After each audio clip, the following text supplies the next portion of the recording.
दर्शकों तुहाडा सब दा निੱਘਾ स्वागत है प्रोग्राम सच सच विच जी। डॉक्टर साहब एंड वाले सैक्शन विच आपां गलबात करांगे, आपां विचारा करांगे गुरबाणी दियां। जी डॉक्टर साहब की कहना चाहोगे? देखो वीरवार नूं असीं भगत नामदेव जी जिन्हां दे 59 शब्द गुरु ग्रंथ साहिब दर्ज ने जी, उन्हां दा एक शब्द पिक करदे। अज दी विचार लई जिहड़ा शब्द है वो बड़ा ब्रीफ है, छोटा है और ये जिहड़ा पहला कंटिन्यू है भैरों बाणी नामदेव जी की घर पहला एक ओंकार सतगुरु प्रसाद उसका ही दूसरा शब्द है। और क्योंकि इस शब्द के इमीडिएट उपर राग नहीं है, पर क्योंकि पिछला जिहड़ा शब्द सी उहदे ते राग है, सो ज़ाहिर है ये भी जिहड़ा भैरों राग दे विच है। और ये शब्द है पर धन पर दारा पर हरि तांकै निकट बसै नर हरि जो न भजनते नारायण तिनका मैं न करूँ दर्शना रहाओ जिनके भीतर है अंतरा जैसे पस तैसे ओए नरा प्रणवत नाम दियो नाकै बिना ना सो है 32 लखण। हुण इस दे विच जिहड़ा सुनेहा है वो ज़ाहिर है भी जिथे असीं इंसानी भुख की गल कीती जिहड़ी कि अनसैटिएबल है, जिहड़ी कदे भी पूरी नहीं हुंदी। पैसे की दौड़ करिए तो सहस खटे लख को उठता आवे त्रिपत ना आवे माया पाछे पावे। दूसरी भुख जिहड़ी इंसान दे विच जदों असीं 5 वकारां दी गल करदे ते सब तो उपर काम है, काम लस्ट है।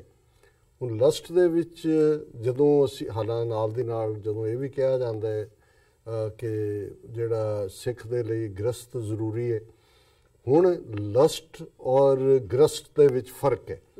एक तुहाडा परिवारक जीवन है, ज़ाहिर है परिवार दे विच तुसीं परिवारक जीवन वो एक साथ लई भी है, वो तुहाडे जिहड़े विचले तत्त ने कुदरती उन्हां दी संतुष्टि भी है। और ज़ाहिर है गृहस्थ दा मकसद बच्चे बच्चियां जां उस तुहाडी लैगेसी नूं विरसे नूं अगे तोरना भी है, जिहनूं असीं मिरास कहंदे हां कि पुत्तर निशान पुत्तर पुत्रियां तुहाडी लैगेसी नूं अगे तोरदियां ने। इसलिए गृहस्थ नूं वड्याया जदों गुरु साहब ने फरमाया कि गृहस्थन में तू वड्डो गृहस्थी, कि ये उन्हां लई सी जिहड़े मैरिड लाइफ नूं घटिया मनदे सी, छड्ड के दौड़ जांदे सी।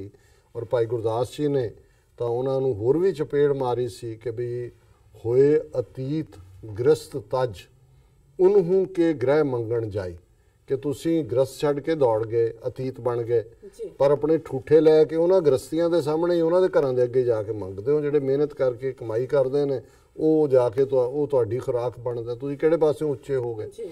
लेकिन ज़ाहिर है कि जिहड़ी पैसे की भुख तो बाद मनुख दे अंदर ये जिनसी भुख है, मर्द होए जां औरत होए, उहदे च बहुत वार असीं जिहड़ा विआहता जीवन का डिसिपलिन है उस तो भी बाहर निकल जाता है। और इस नूं भी गुरबाणी ने कई थां ते जदों ये याद करवाया कि भाई ये जिहड़ा बहुतिआं नूं भोगना है ये तुहानूं संतुष्टता नहीं दे सकदा, इहदा कोई एंड नहीं है। कि भाई ये जिहड़ा जिन्नियां मर्जी तुसीं अयाशी दी दुनिया च चले जाओ, अल्टीमेटली उहदे चों भी तुसीं रज नहीं सकदे। सो यही कारण सी कि जदों असीं ये दृढ़ करवाया जांदा है कि भाई सिर्फ जिहड़ा और चार कुरैतां दे विच जिहड़ा पर इस्त्री पर पुरुष दे संग नूं एडल्टरी च रखिया होया है, इसका मकसद ही ये समझाना सी कि भाई ये जिहड़ा एका नारी जती हुए, कि भी जदे नाल तुहाडा आनंद है उस दे नाल ही तुहाडा फिर संबंध है। उस तो बाहर जाके औरतां दी इस जिहड़ा इस वासना असीं इसनूं कहंदे हैं डिज़ायर। और जदों भगत जी ने शब्द नूं दित्ते तो उहदे च उन्हां ने 2 चीज़ां दे उत्ते उन्हां ने कहा भी उन्हां दा मैं कदे साथ नहीं करदा, उन्हां दे नेड़े नहीं जांदा। पर धन है कि जिहड़ा धन तुहाडा नहीं है, जिन्हों असीं कहंदे ना हक दी कमाई, जिन्हों गुरु नानक साहब ने फरमाया सी कि हक पराया नानका उस सूअर उस गाय गुर पीर हामा तां भरे जां मुरदार ना खाए। हुण हिंदुआं दे लई गां बड़ी मुकद्दस है, पवित्र है, उन्होंने नहीं खांदे। मुसलमानां दे लई सूर जिहड़ा वो बड़ा नखिद्ध है, अगली है, वो जिहड़ी उन्हां दी वर्स्ट गाल भी हुंदी है, कहंदे सूरा अगली।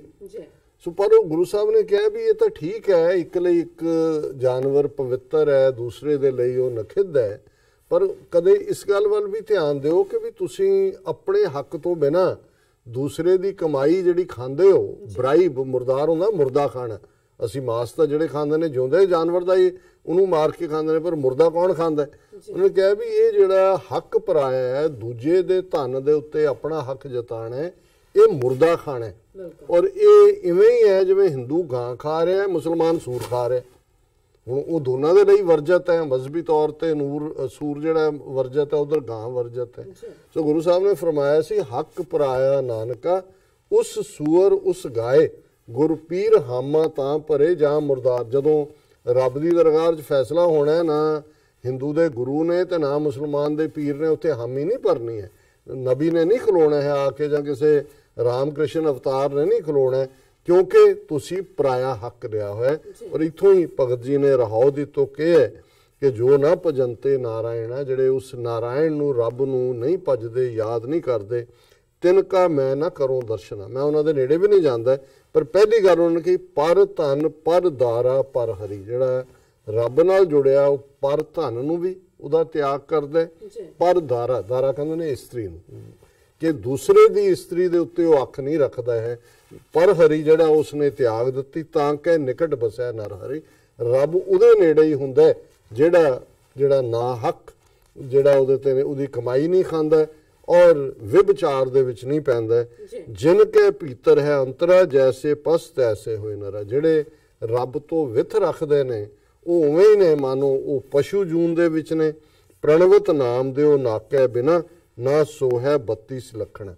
ਹੁਣ ਇਨਸਾਨੀ ਸੁੰਦਰਤਾ ਦੇ 32 ਲੱਛਣ ਨੇ, 32 ਸਿੰਪਟਮ ਨੇ, ਉਹਦਾ ਕੀ ਸੁਹੱਪਣ ਹੈ। ਪਰ ਉਹਦੇ 'ਚ ਭਗਤ ਨਾਮਦੇਵ ਕਹਿੰਦੇ ਨੇ ਕਿ ਜਿਹੜਾ ਇਹਨਾਂ ਔਗਣਾਂ ਨਾਲ ਹੈ, ਉਹਦੇ 'ਚ ਭਾਵੇਂ 31 ਜਿਹੜੇ ਨੇ ਉਹ ਚੰਗੇ ਲੱਛਣ ਹੋਣ ਸੁਹੱਪਣ ਦੇ, ਪਰ ਜੇ ਉਹਦਾ ਨੱਕ ਨਹੀਂ ਹੈ, ਨੱਕ ਤੋਂ ਬਿਨਾਂ, ਤੇ ਇਹਦਾ ਮਤਲਬ ਹੈ ਵੀ ਉਹ ਸਾਰੇ ਜਿਹੜੇ ਨੇ ਉਹ ਖਤਮ ਹੋ ਗਏ। ਸੋ ਪ੍ਰਣਵਤ ਨਾਮ ਦਿਓ ਨਾਕੈ ਬਿਨਾ, ਇਹ ਨੱਕ ਤੋਂ ਬਿਨਾਂ ਹੈ ਉਹ ਮਨੁੱਖ, ਨਾ ਸੋ ਹੈ 32 ਲੱਖਣਾ। 32 ਜਿਹੜੇ ਬਾਕੀ ਚੀਜ਼ਾਂ ਨੇ ਉਹ ਕਦੇ ਵੀ ਨਹੀਂ ਸੌਣਗੀਆਂ ਜੇ ਨੱਕ ਨਹੀਂ ਹੈ। ਸੋ ਇਹਦੇ 'ਚ ਜਿਹੜਾ ਬੇਸਿਕ ਹੈ ਕਿ ਭਾਈ ਉਸ ਰੱਬ ਦੇ ਨਾਲ ਜੁੜਨਾ ਔਰ ਪਰ ਧਨ ਪਰ ਦਾਰਾ ਤੋਂ ਜਿਹੜਾ ਹੈ ਉਹ ਵਰਜਤ। ਇਹ ਅੱਜ ਦਾ ਵਿਚਾਰ ਹੈ। ਜੀ ਡਾਕਟਰ ਸਾਹਿਬ ਤੁਹਾਡਾ ਬਹੁਤ ਬਹੁਤ ਸ਼ੁਕਰੀਆ। ਤੁਹਾਡੇ ਅਹਿਮ ਇਸ਼ੂ ਤੇ ਅੱਜ ਦਾ ਵਿਚਾਰ ਸਾਡੇ ਦਰਸ਼ਕਾਂ ਨਾਲ ਸਾਂਝਾ ਕੀਤਾ। ਇਸ ਤਰ੍ਹਾਂ ਆਪਣੇ ਵਿਊਅਰਸ ਕੋਲ ਲੈਣੇ ਇਜਾਜ਼ਤ। ਵਿਊਅਰਸ, ਸਾਡੇ ਪ੍ਰੋਗਰਾਮ ਦਾ ਸਮਾਂ ਇੱਥੇ ਸਮਾਪਤ ਹੁੰਦਾ। ਤੁਸੀਂ ਆਪਣੀ ਰਾਏ ਸੁਝਾਅ ਸਾਨੂੰ ਭੇਜਣਾ ਭੁੱਲਣਾ ਸਾਡੇ ਇਸ ਪਤੇ ਤੇ sos@tv84.tv ਤੇ। ਅਸੀਂ ਆਪਣਾ ਪ੍ਰੋਗਰਾਮ ਲੈ ਕੇ ਫਿਰ ਦੁਬਾਰਾ ਹਾਜ਼ਰ ਹੋਵਾਂਗੇ। ਤਦ ਤੱਕ ਲਈ ਮੈਨੂੰ ਤੇ ਪੁਨਾਹ ਸੁਣਾ ਗਿਆ ਦੋ ਤੇ TV84 ਫਤਿਹ। ਵਾਹਿਗੁਰੂ ਜੀ ਕਾ ਖਾਲਸਾ, ਵਾਹਿਗੁਰੂ ਜੀ ਕੀ ਫਤਿਹ।